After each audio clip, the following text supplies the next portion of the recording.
শ্ৰদ্ধাৰ শিল্পী অসম চৰকাৰে তেওঁলোকক সাংস্কৃতিক ক্ষেত্ৰখনলৈ আগবঢ়াই অহা অৰিহণাৰ বাবে আজি সন্মানিত কৰিছে 2021 বৰ্ষৰ শিল্পী বঁটাৰে। জনাইছো বাইদেউ। এইবাৰ আজিৰ অনুষ্ঠানৰ মুখ্য অতিথি অসমৰ মাননীয় মুখ্যমন্ত্ৰী শ্ৰীযুত সৰ্বানন্দ সোণোৱালদেৱক ভাষণ প্ৰদান কৰিবলৈ অনুৰোধ জনাইছো। আজিৰ এই শিল্পী দিৱসৰ উপলক্ষে গোলাঘাট চহৰত সমবেত হোৱা অসমৰ বিভিন্ন প্ৰান্তৰ পৰা অহা শিল্পীসকল, আজি এই অনুষ্ঠানৰ প্ৰধান উদ্যোক্তা বিভাগীয় মন্ত্ৰী নৱকুমাৰ দলে ডাঙৰীয়া, অসম চৰকাৰৰ মাননীয় মোৰ সতীৰ্থ মন্ত্ৰী অতুল বৰা ডাঙৰীয়া, মৃণাল শইকীয়া ডাঙৰীয়া, সাংসদ তপন কুমাৰ গগৈ ডাঙৰীয়া, কামাখ্যা প্ৰসাদ তাছা আৰু 2021 চনৰ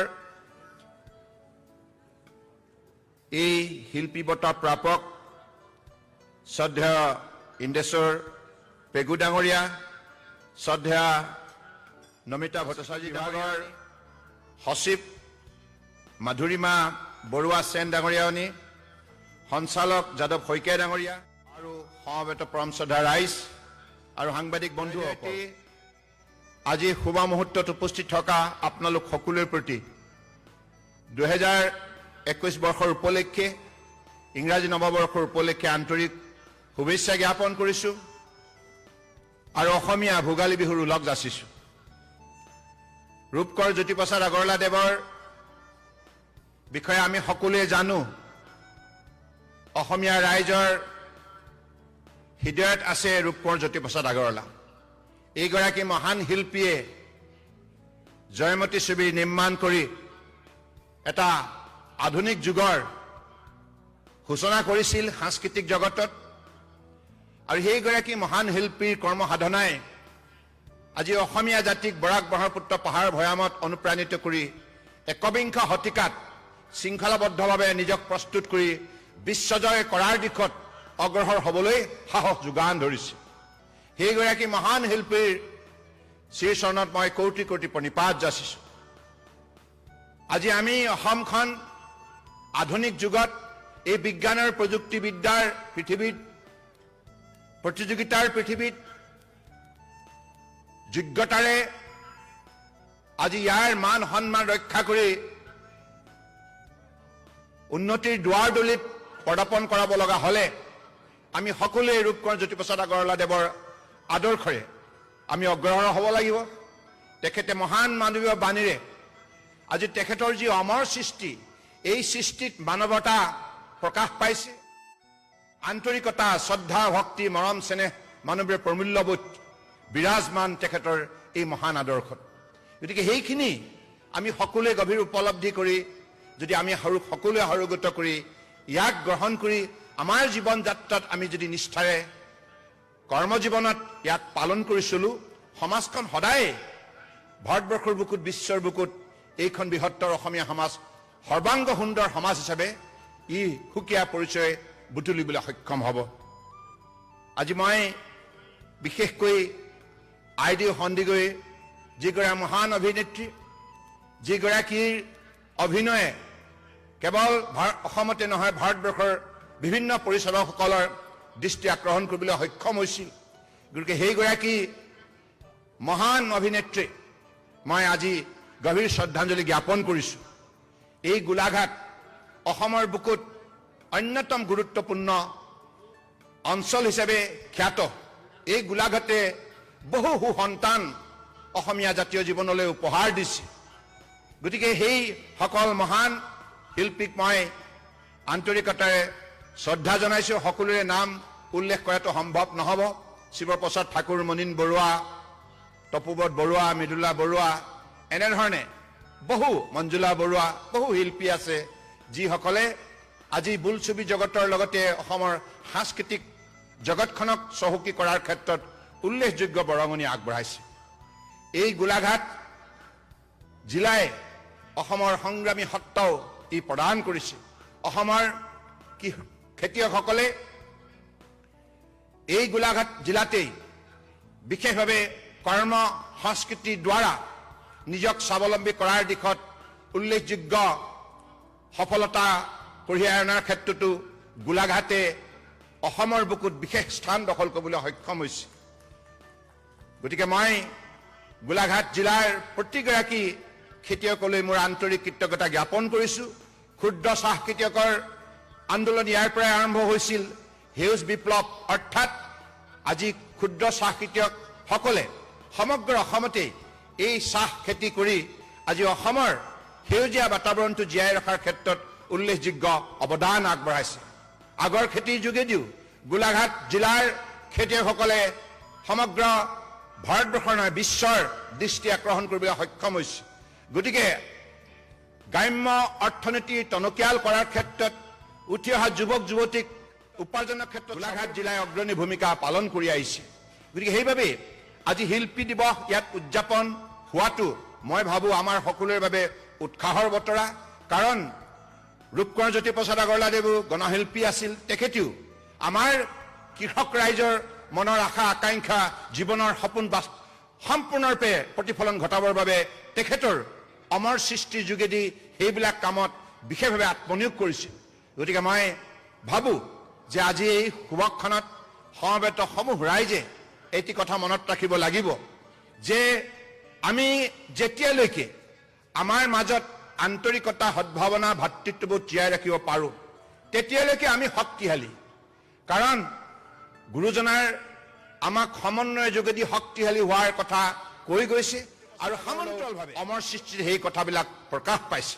গতিকে মই বিশ্বাস ৰাখিছোঁ আজিৰ তাৰিখত আমাৰ যিটো অসমৰ সেউজীয়া বাতাবৰণ, যিটো জৈৱ বৈচিত্ৰ্যৰ যিটো শক্তি, এই গোটেই কথাখিনি আমি প্ৰতিগৰাকী অসমত বসবাস কৰা অসমীয়া সন্তানে উপলব্ধি কৰিব লাগিব। কাৰণ খন্তেক আগতে নমিতা ভট্টাচাৰ্য ডাঙৰীয়ানী তেখেতৰ গীতেৰে যিখিনি কথা উল্লেখ কৰিলে, গছে গছে পাতি দিলে ফুলৰে শৰাই কি ৰাময় ৰাম। গতিকে ইমান সুন্দৰ গীত প্ৰকৃতিক ভাল পোৱাৰ বাবে আজি ৰূপকোঁৱৰ জ্যোতিপ্ৰসাদ আগৰৱালাৰ তেনেধৰণৰ অমৰ সৃষ্টি সম্ভৱ হৈছিল। গতিকে আমিও প্ৰকৃতি প্ৰেমী হোৱা উচিত। কাৰণ এই সুন্দৰ পৃথিৱীখন আমাক যিখন ভগৱানে উপহাৰ দিছে অসম ৰাজ্যত, সেইখন পৃথিৱীক যদি আমি সুন্দৰভাৱে সংৰক্ষণ কৰিব নোৱাৰোঁ, ইয়াৰ প্ৰাকৃতিক বাতাবৰণটো, ইয়াৰ বিশুদ্ধ বায়ু, ইয়াৰ জলবায়ু সংৰক্ষণ কৰাৰ ক্ষেত্ৰত যদি আমি দায়িত্ব পালন নকৰোঁ, আমি নিশ্চিতভাৱে সময়ৰ বুকুত বিপদত পৰিব লাগিব।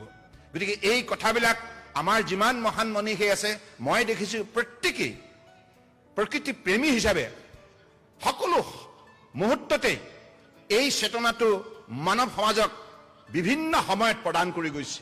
গতিকে আজিৰ তাৰিখত মোৰ ভাল লাগিছে অসম চৰকাৰৰ তৰফৰ পৰা আমি প্ৰদূষণমুক্ত অসম নিৰ্মাণ কৰাৰ বাবে যি আহ্বান জনাইছিলে অসমৰ ৰাইজক।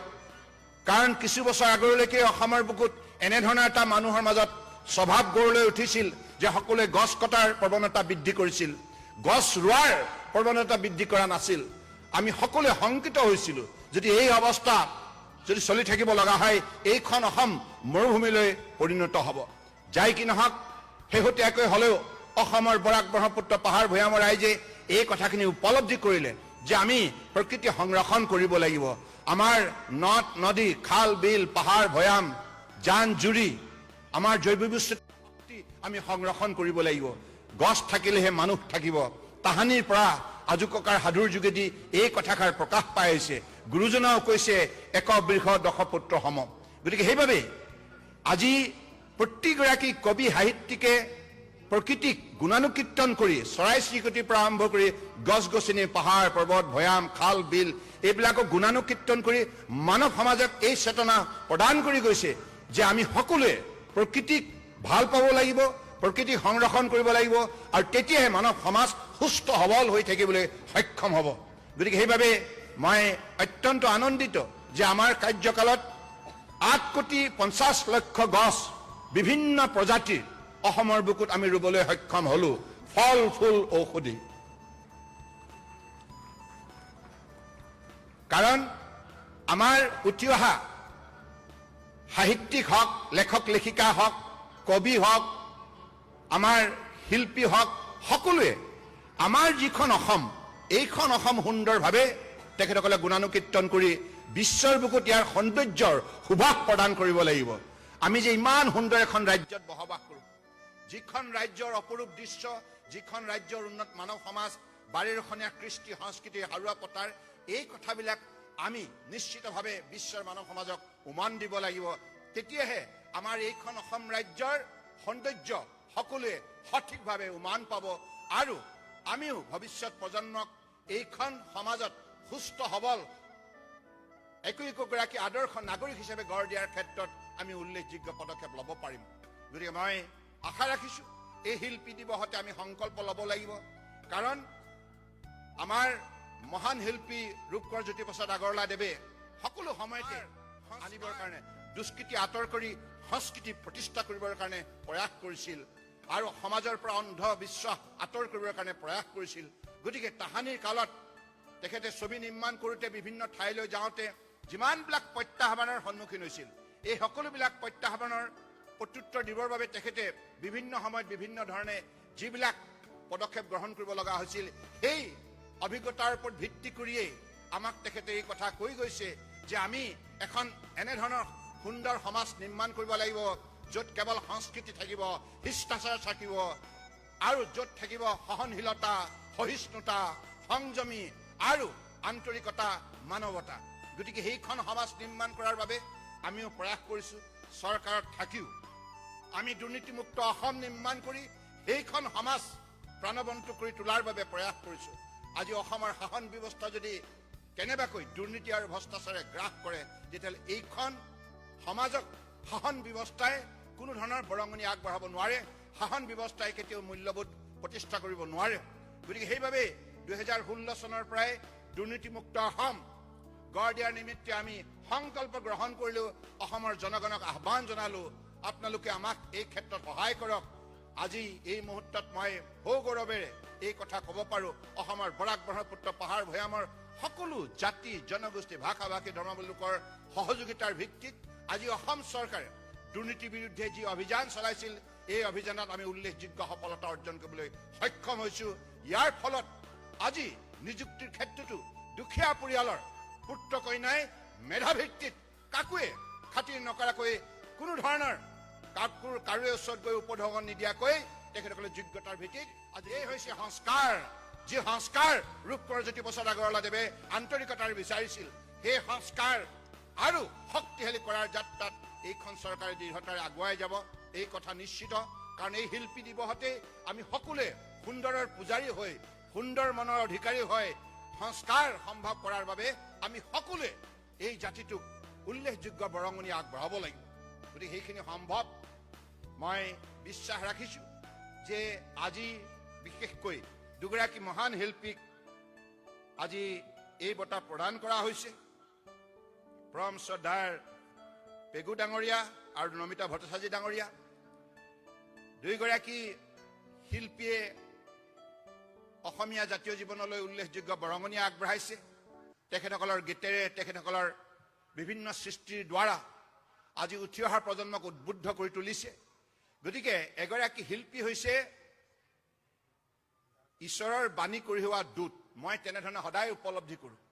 কাৰণ শিল্পী হ'ব লগা হ'লে সাত্বিক মনৰ অধিকাৰী হ'ব লাগিব, সুন্দৰ পূজাৰী হ'ব লাগিব আৰু এটা পৰিষ্কাৰ মনৰ অধিকাৰী হ'ব লাগিব, তেতিয়াই শিল্পী হ'ব পাৰে।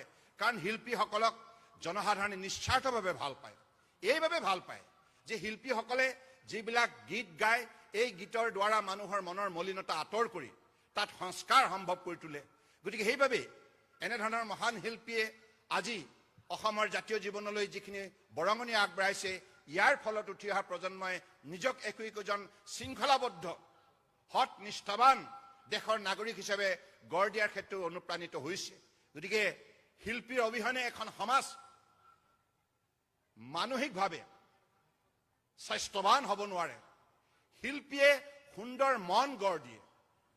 গতিকে ৰূপকোঁৱৰ জ্যোতিপ্ৰসাদ আগৰৱালাই সেইখন সমাজ নিৰ্মাণ কৰাৰ বাবে প্ৰয়াস কৰিছিল, যিখন সমাজ আজিৰ তাৰিখত নিৰ্মাণ সম্পূৰ্ণ কৰাৰ বাবে নমিতা ভট্টাচাৰ্য ডাঙৰীয়া, ইন্দ্ৰেশ্বৰ পেগু ডাঙৰীয়াৰ দৰে লোকে উল্লেখযোগ্য দিনী নিশাই কষ্ট স্বীকাৰ কৰি সাধনাত মগ্ন হৈ তেখেতসকলে বিভিন্ন ধৰণে অৱদান আগবঢ়াই আজি উঠি অহাৰ প্ৰজন্মক কেনেধৰণে নিজৰ মন তৈয়াৰ কৰিব লাগে এগৰাকী শিল্পী হৈ এগৰাকী নাগৰিক হৈ এই কথাৰ তেখেতসকলে জ্বলন্ত উদাহৰণ দাঙি ধৰিছে গতিকে মই তেখেতসকলক আন্তৰিকতাৰ কৃতজ্ঞতা জ্ঞাপন কৰিছোঁ